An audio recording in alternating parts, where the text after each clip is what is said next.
Hola, ¿qué tal, Jacobs? Bienvenidos a un video más de El Jacob. Bernardo Batis nos explica y nos dice acerca de Morena, que pues es un movimiento que se va a consolidar, que se está consolidando y que se va a consolidar, que la gente ya aprendió del pasado del PRIAN y pues que nada más y nada menos que tienen un gran dirigente, pues que viene siendo Andrés Manuel López Obrador, que va a ser muy difícil, pero muy difícil sustituirlo, pero pues está dejando toda una estructura, todo un fortalecimiento para que pues todo quede como que pie en boca para que pues prácticamente el siguiente presidente tenga todo más sólido y las bases mucho mejor reestructuradas, nos dice el señor Bernardo Batis, y que pues antes cuando él gobernaba lo que viene siendo el PAN, cuando gobernaba Vicente Fox, pues que claramente él no veía absolutamente nada, que prácticamente el que gobernó fue Marta Sagún y que pues Calderón pues simplemente fue un gran, pues un sicario prácticamente el buen Calderón. Entonces vamos a ver qué nos dice el buen Bernardo Batis y ahorita comentamos, ¿por qué no?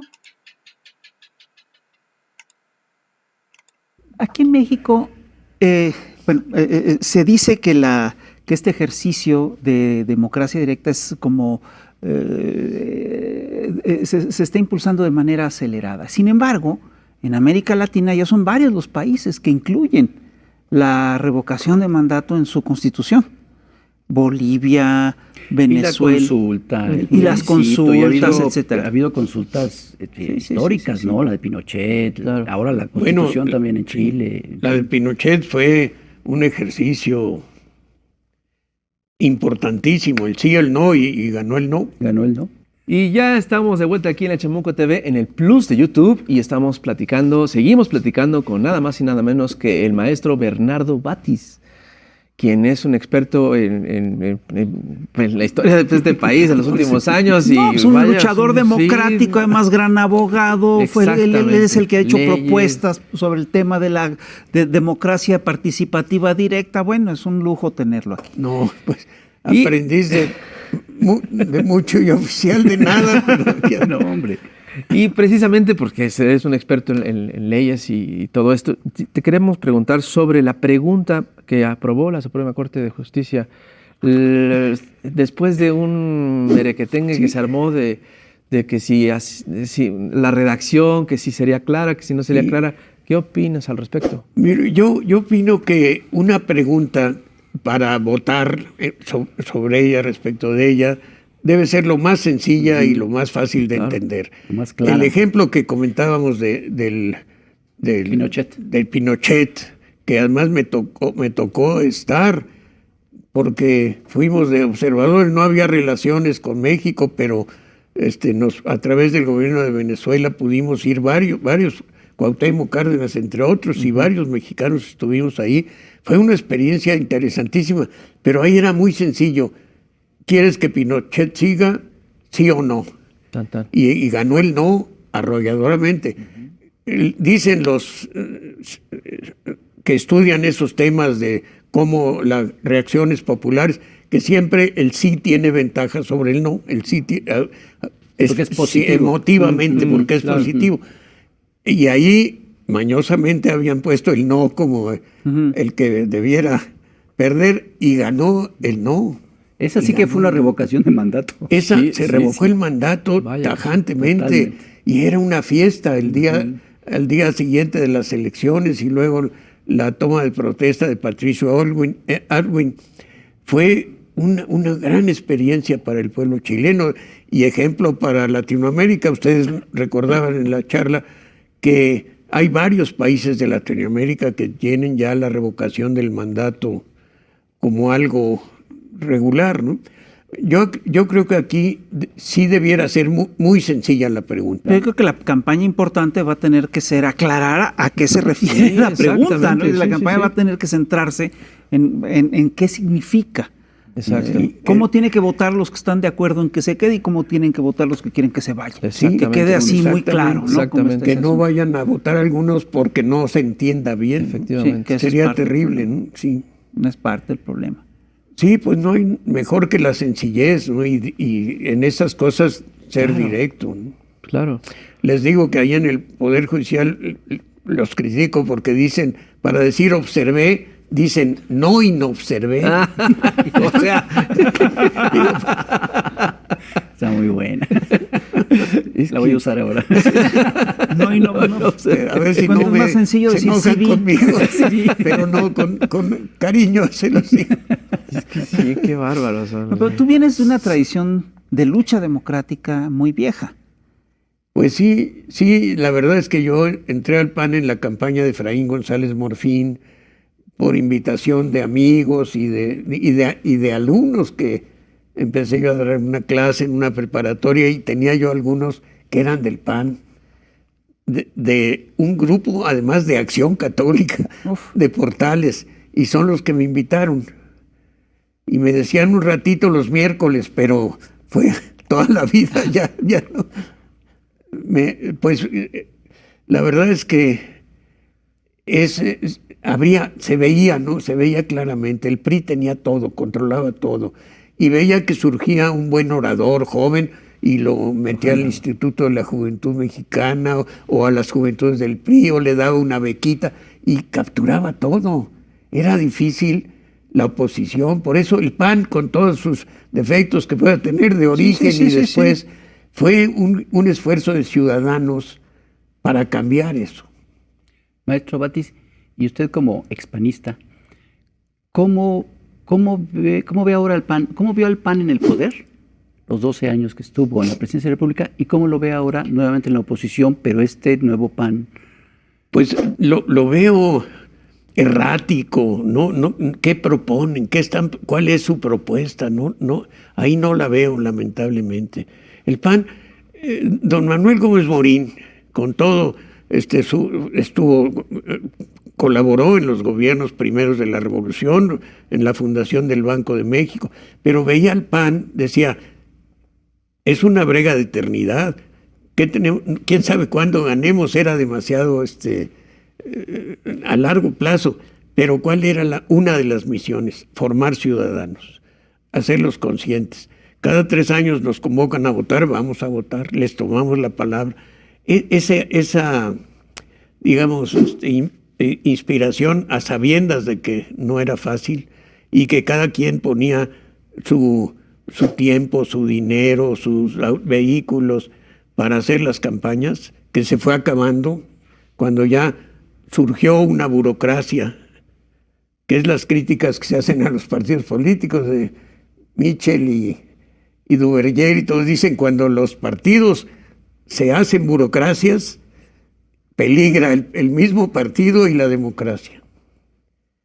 Aquí Morena debía tomar también esa lección, ¿no? Esas notas, sí, por supuesto. Yo soy de Morena, pero digo, pues desde fuera, o digamos, no estoy ahorita activo porque tengo un encargo de otra, pero sí debiéramos ver todo eso, porque así se acabó el PAN.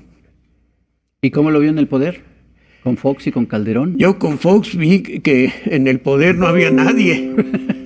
Martita logró porque había que llenar el hueco, ¿no? Pero ¿quién apoyó a Fox? Los amigos de Fox, grupos empresariales que pagaron la campaña y que lo rodearon y todo. Él era un grandote, para algunas cosas patético, no es un adjetivo ofensivo, creo.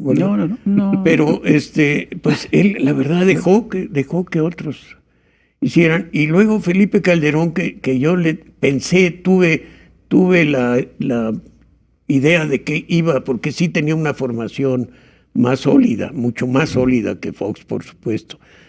Pero también pues lo rodearon intereses, el PRI estaba muy fuerte, tenían que negociar demasiado, y en vez de que las ideas democráticas influyeran al revés, los partidos que llegaron, incluido el PRD, que se acercó y que tuvo también acceso a cargos, se dejaron ir por el viejo sistema, lo adoptaron en vez de modificarlo. Por eso el fenómeno de Morena es distinto, en forma pacífica, una y otra vez. Yo les digo, no mentir, no robar, no traicionar y no rendirse, porque hasta la tercera, bueno, no cualquiera, ¿verdad? Hasta la tercera en sexenios. En sexenios. Porque en otros países son los años, es decir, son cuatrienios. Son cuatrienios, ¿no? Sí. Los periodos son de 4 años. Sí. Aquí sí, 18 años. Pero la lucha ya venía desde antes, por diversas afluentes, ¿no? Sí. De muchos lados, desde el trabajo del doctor Nava, Claro, en San Luis, que fue muy importante. No, bueno, fue... ¿No? Y hay riesgo de que, porque finalmente esta transición a la democracia, que desde hace 20 y tantos años se venía hablando de ella, pero parecía que no pasaba nada, que estábamos en una eterna transición y nunca llegábamos a esa democracia. Y bueno, ahora con la gente organizándose y votando y demás, pues finalmente sí se logra impedir fraudes y demás. Pero, ¿qué riesgo hay de aquí en adelante? ¿Usted cree que sí se pueda afianzar realmente una sociedad más democrática, con más conciencia democrática, con estos ejercicios de participación, o que pueda haber un retroceso? Siempre habrá el riesgo de un retroceso, pero lo que yo creo es que se va a consolidar, que ya el pueblo ya probó que sí puede, que organizándose puede cambiar las cosas.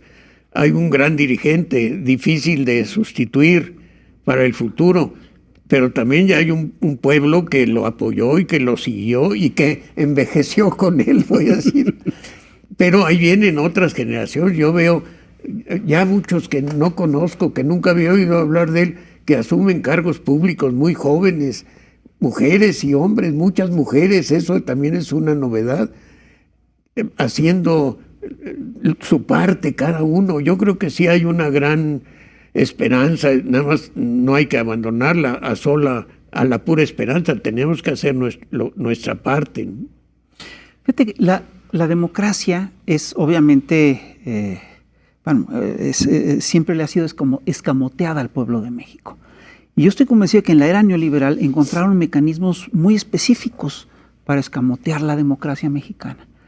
Y en la era neoliberal esos mecanismos giraban todos alrededor del dinero, ¿no? Es decir, desde que se funda la democracia en Grecia y después en Europa, es decir, hay denuncias de que hay quienes logran torcer la voluntad ciudadana con dinero, con favores, con prebendas, etcétera, ¿no? Y pero aquí en México se llegó a una cosa increíble, porque hay un estudio de la BBC que dice que en México el voto costaba $25 por persona, mientras que en Estados Unidos costaba 15 y en Rusia costaba 40 centavos.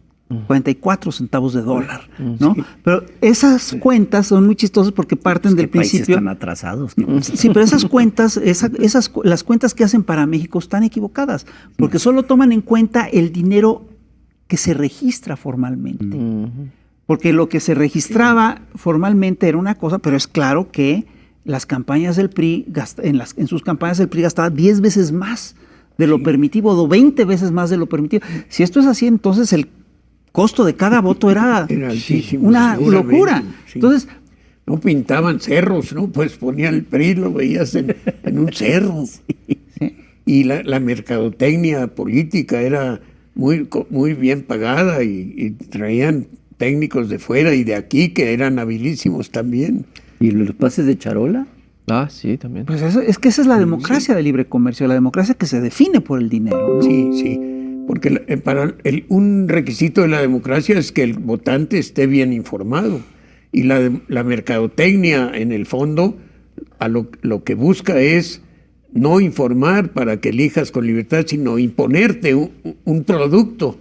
Entonces así lo veían. Engañar en el fondo.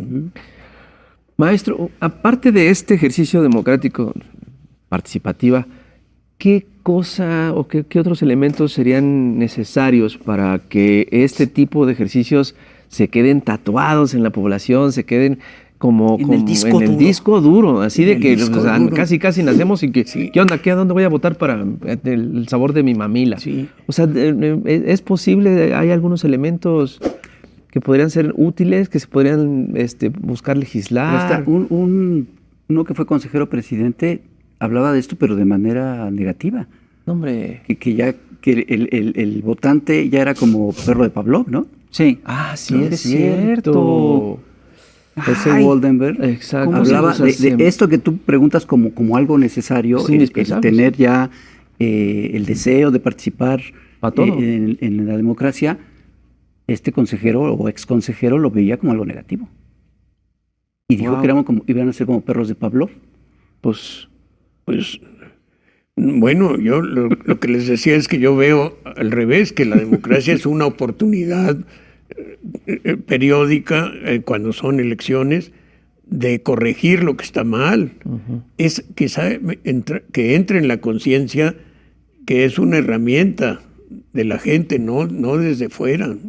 Y dijo algo muy importante, un ejercicio, es ejercitarse en la Exacto. democracia. Claro, ¿cómo aprenden los niños a escribir? Pues repitiendo.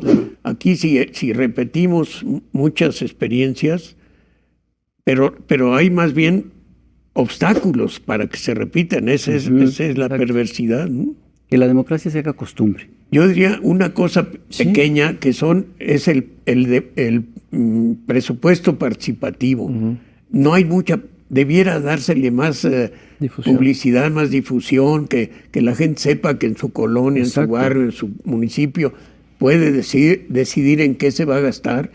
Ese sería un ejercicio muy frecuente y a nivel casi a mano alzada. Podría ser una democracia directa.